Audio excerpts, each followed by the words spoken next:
En el año 1924, el gobierno de Augusto B. Leguía, conocido como el protector de la raza indígena, aproximadamente 100 años después de la independencia del Perú, sucedieron unos hechos indignantes en Parcona, que revelaron las terribles condiciones de vida y trabajo, en las que vivían nuestros antiguos compatriotas. Los mismos campesinos que habían luchado por nuestra independencia, nunca llegarían a ser libres, terminarían siendo esclavos por los gamonales y terratenientes. ¿Y por qué pasó esto? Pues porque los gamonales no toleraron que los trabajadores agrícolas defendieran sus derechos, 8 horas de trabajo y que no los azoten ni pongan en cepos, en forma totalmente legal. No toleraron que los trabajadores tuvieran bibliotecas y se organizaran gremialmente. Es necesario recordar nuestra historia y preguntarnos: ¿a dónde queremos llegar como país? Y más aún, ¿a dónde queremos llegar como humanidad? Con ustedes. La historia de la masacre de Parcona. En 1924 la masacre de Parcona fue la noticia que se supo inmediatamente en Lima. Impresionó e indignó a toda una generación de obreros, campesinos e intelectuales de nuestro país. Mariátegui menciona esta masacre en sus obras, al igual que las masacres en Huancané y La Mar. Ricardo Martínez, periodista limeño, en su libro Apuntes de la Historia del Perú, lo cuenta así. Cuando se supo en los centros obreros de Lima, los sangrientos sucesos de Parcona, un unánime sentimiento de horror e indignación sacudió a todos los trabajadores.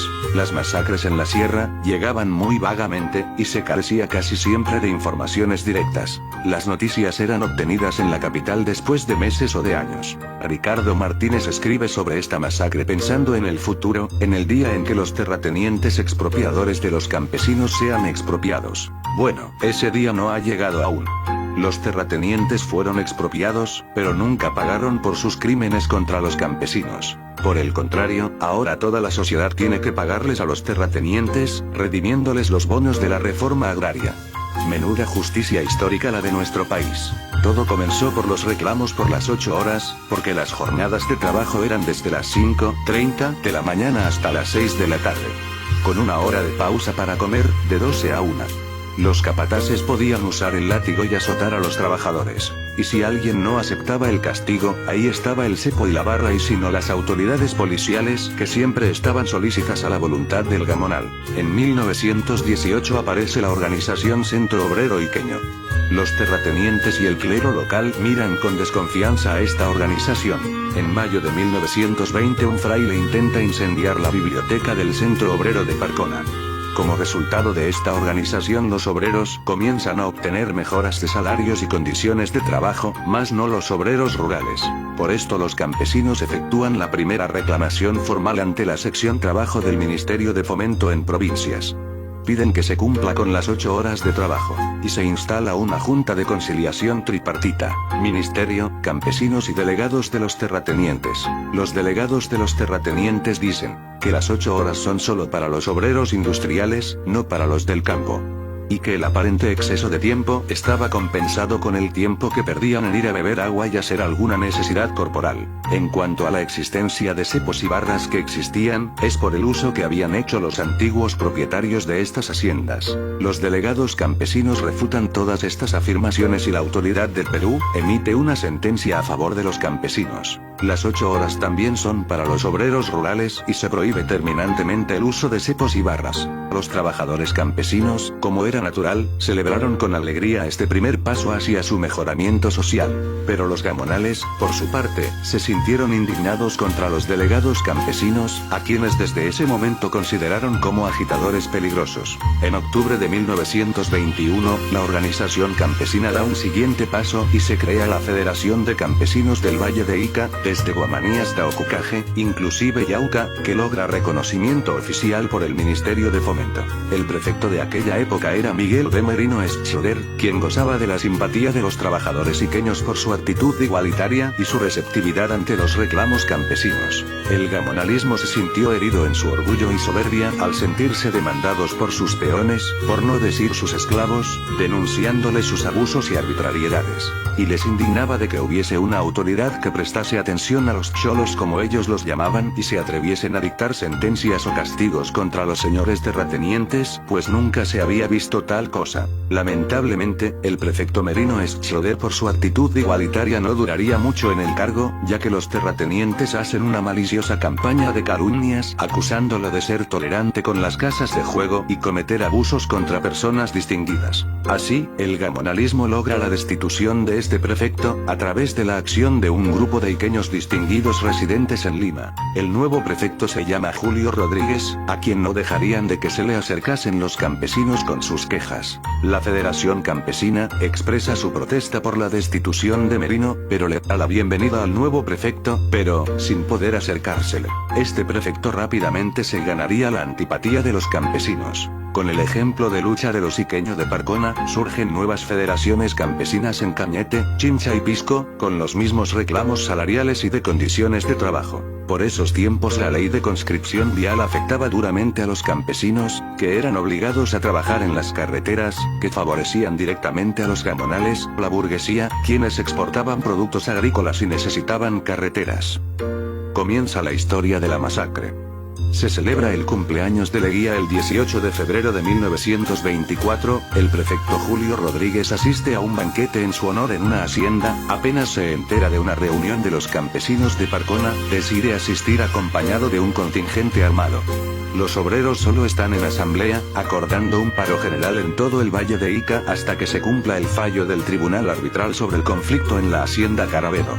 Piden que se cumpla la jornada de 8 horas, que les paguen a los yanaconas por el algodón ya entregado a los asentados, y que se nivele el jornal en todas las haciendas. Entonces el prefecto Julio Rodríguez, luego de festejar el cumpleaños de Leguía, aparece en estado de embriaguez, y ordena a los soldados hacer amarrar a quienes se encuentran fuera del local de la Federación y los pone en un camión para llevárselos a la ciudad, alegando que se trataba de una montonera. En ese momento salen varias mujeres de sus casas a suplicarle que se detenga, pero la autoridad, indiferente a toda súplica y ciega de injusto odio, rechazaba a las infelices mujeres con palabras injuriosas y golpes.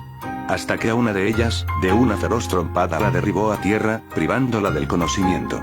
Este cobarde hecho provocó la protesta de las demás mujeres que, aterradas, presenciaban tan extraño y ruin proceder de la autoridad. Era el prefecto Julio Rodríguez quien ordena a los soldados la captura de todas ellas y los soldados las persiguen, intimidándolas con sus carabinas, apuntando a unas y golpeando a otras. El mismo prefecto la emprende a fuetazos contra ellas llevándolas al camión, junto con sus parientes. Entonces sale el secretario de la Federación Campesina a pedirle al prefecto que calmara su temeraria imprudencia, pero este le dispara con revólver a la altura del muslo.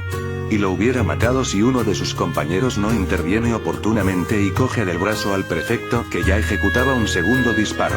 El mismo prefecto acaba herido en el brazo izquierdo. Y fue entonces que, en una lluvia de balas de parte de la policía que hacían blanco en la puerta del local, cuando la gente indignada por tal atentado contra la vida de sus compañeros, que salió en distintas direcciones y emprendió a pedradas contra el carro donde se encontraba la policía, logrando dominarlos después de una encarnizada lucha que trajo lamentablemente como consecuencia, la muerte del prefecto Julio Rodríguez. Por una pedrada, un policía muerto, y 17 compañeros heridos de bala, varias criaturas muertas, 2 mujeres heridas de bala, y de lo cual no han dado cuenta los periódicos de esta localidad, ni tampoco dan cuenta de las nuevas tropelías que está cometiendo la fuerza que ha venido de Lima a resguardar el orden, descargando sus ametralladoras sobre el local de la Federación, e incendiándolo totalmente junto con su biblioteca y enseres. Además procedieron en esta misma hora a quebrar las puertas de las casas a fuerza de balas, principiando enseguida la persecución de los indígenas, aun cuando estos se encontraban en plena labor.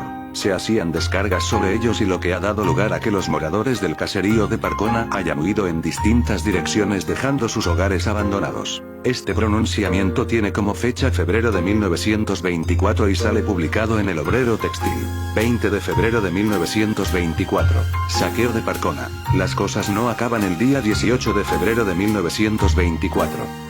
Al día siguiente llegan tropas enviadas desde Lima, reforzadas por gendarmes y policías de Ica, que saquean a los campesinos de Parcona, el 20 de febrero de 1924 a las 4 de la mañana.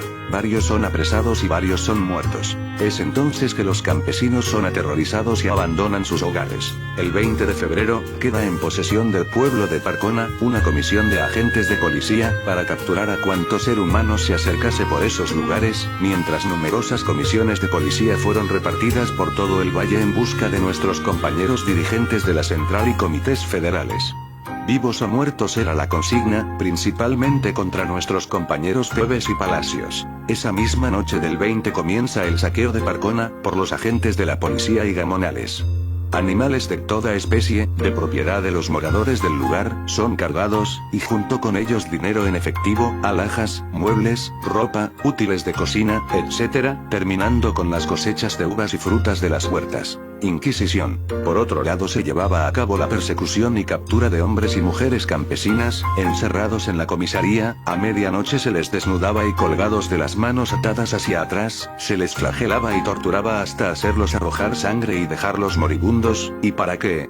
Para obligarles a hacerse responsables de hechos ignorados por ellos o ellas, o para que hiciesen acusaciones calumniosas contra algunos de sus compañeros campesinos. El gamonalismo necesitaba hacer desaparecer todas las organizaciones campesinas en Ica. La quema de Parcona. 10 de marzo de 1924. A las 4 de la mañana, los gamonales visitan Parcona e insinúan que la van a incendiar, cosa que acaban haciendo. La criminal promesa ha sido cumplida.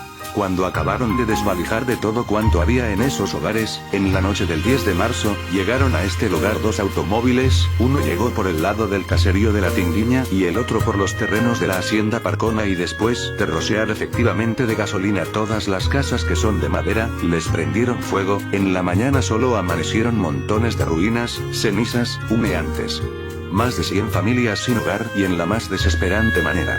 Testimonio. Otra persona escribe una carta a un familiar donde también cuenta de este incendio. El 10 de marzo a las 4 de la mañana, se prendió fuego a todo el barrio salvándose los ancianos, por su edad no los llevaron a la cárcel. Los sobrevivientes cuentan que daba pena ver cómo ardían los animales y cuando veían que alguien corría y procuraba salvar algo, le disparaban. Lo único que han respetado y ha quedado parado es la capilla, figúrate que la cárcel está llena tanto de hombres como de mujeres y nadie ni siquiera puede ir a saludarlos. Y la carta prosigue contando cómo los presos son flagelados por el juez militar. Ahora el juez, según instructiva de algunos presos, no ha encontrado culpabilidad alguna. Entonces optó por ponerlos en libertad, pero de la puerta de la cárcel el nuevo prefecto, que es el señor Duzó, los hizo formar de nuevo y ponerlos a disposición del juez militar para de esa manera sacarlos de la cárcel a medianoche al cuartel de policía y flagelarlos, pues el presidente indígena se presentó en buena salud y ahora está malogrado. Él pide que lo lleven a Lima para que lo sentencien, pero no lo mandan hasta borrar las huellas de los maltratos, desapareciendo los cadáveres. Hace 90 años ocurrió algo que ha ocurrido también en años recientes, y los cuerpos de nuestros hermanos victimados no han conocido sepultura. Solo fueron devorados por las bandas de cuervos y canes hambrientos que quedaron abandonados por sus dueños, y esos restos óseos que hubiera servido cuanto menos para saber el número de víctimas. Cuando los autores de estos crímenes supieron que el señor agente fiscal y el juez del crimen iban a constatarlos por denuncia expresa hecha, se apresuraron a ir en automóvil y recogerlos en costales llevándolos no sabemos dónde. Esta labor maliciosa de ocultamiento de esos sagrados restos, la llevaron a cabo el día martes 22 de abril. De tal manera que el jueves 24, que llevaron a cabo la constatación de estos hechos espeluznantes, el señor fiscal y juez doctor Isauro Tantalcan, acompañados del escribano Martínez, ya no encontraron estos restos. Para los gamonales, era mucho atrevimiento que los trabajadores agrícolas se organizaran legalmente y comenzaran a reclamar mejores condiciones laborales. Los gamonales reaccionarían así: estos señores son pues los que han venido provocando la masacre de los infelices labriegos y obreros, que con todo respeto a la ley y a las autoridades constituidas, solo nos estábamos reuniendo en el local de la Federación en Parcona con el fin único de acordar definitivamente en qué día se iba a llevar a cabo el paro general, y a la vez pasar los oficios correspondientes, y para poner en conocimiento de las autoridades respectivas cuáles eran los móviles que nos inducían a llevar a cabo la paralización de nuestras labores en el campo y la ciudad. Muchos apellidos de alcurnia. Tomado del obrero textil. La impunidad. A los pocos días de caer Leguía, el 2 de septiembre de 1930, la Federación de Campesinos del Valle de Ica le dirige una carta a Sánchez Cerro exigiéndole justicia por la masacre. Pero una comisión de estos caballeros gamonales vinieron hasta el Palacio de Pizarro, donde se encontraba Leguía, capitaneados por nuestro postizo representante Guillermo Olaechea, pidiendo el exterminio de todos nosotros, y la inmediata clausura de nuestra federación, habiendo conseguido todo esto por intermedio de un decreto, el 21 de febrero de 1924. Todos estos actos del tirano Leguía, que se hacía llamar por sus lacayos el protector de la raza indígena, hasta ahora han permanecido ignorados por la opinión pública. Ahora pedimos sanción contra todos aquellos que, aprovechando de los momentos oportunos, nos desalojaron de nuestras tierras, de nuestras casas y nos quemaron. Esperamos, señor presidente, que nuestra solicitud ha de merecer atención. Martínez de la Torre, periodista limeño, califica esta carta como llamado en el vacío, borrada de la historia oficial. Nunca se hizo justicia por esta masacre de campesinos a manos de los terratenientes, más aún, esta masacre quedó olvidada de la historia oficial peruana. 200 años después es una masacre más, que quedó impune como casi todas las que se hicieron en el Perú. Los poderosos recurrieron a la tortura y a la desaparición de los cadáveres de los trabajadores muertos, criminalizaron y persiguieron a los dirigentes obreros rurales, bajo el pretexto que eran montoneros. ¿Y por qué fue esta masacre? Pues porque los cañonales no toleraron que los trabajadores agrícolas defendieran sus derechos, 8 horas de trabajo, salario nivelado y mínimo para todo el valle. Que no los azoten ni pongan en cepos, en forma totalmente legal. No toleraron que los trabajadores tuvieran bibliotecas y se organizaran gremialmente. Y no conformes con masacrarlos y torturarlos, procedieron a quemar el pueblo. En los años 80 notablemente la socióloga Teresa Oré investigó sobre la historia de Parcona con especial énfasis en la vida del dirigente campesino Juan Pérez, el primer secretario general de la Confederación Campesina del Perú. Entonces incluso se publicaron cómics sobre la masacre de Parcona con ilustraciones de Jaime Luna. Aquí seleccionamos 3 páginas de esa publicación, aparecida en 1982, editado por ILLA, Centro de Educación Popular. Publicación y opinión El Gran Combo Club. Contamos esta historia y que nunca se vuelva a repetir.